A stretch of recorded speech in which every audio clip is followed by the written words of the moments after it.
Yeah. I am deeply saddened to learn and hear about the demise of late Ratan Tata ji.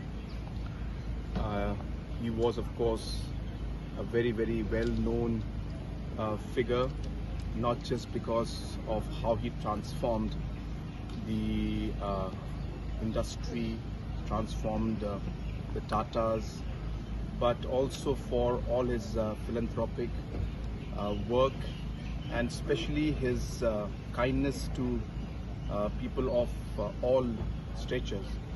And I think that's what he will be remembered most for his kindness and for his humility and for his simplicity.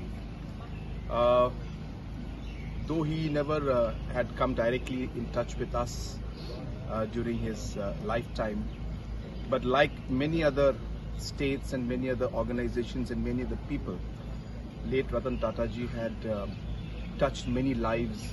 And in Meghalaya also, even though he was not directly, as I said, there physically present during that time, but through his work, many programs like the Meghalaya Baby League we had was supported by the Tata Trust.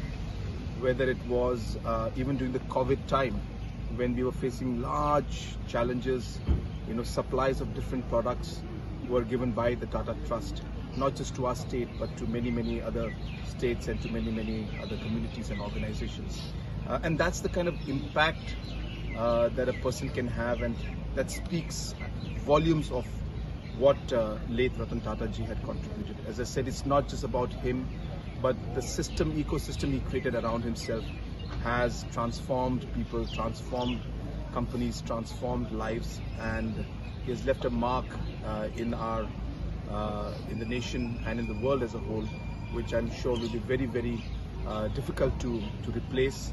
And he will always, as I said, be remembered not just for his contribution to the industry and to economics and to growth of the nation, but also for his simplicity, for his humility, for his kindness, and just for the human being that he was.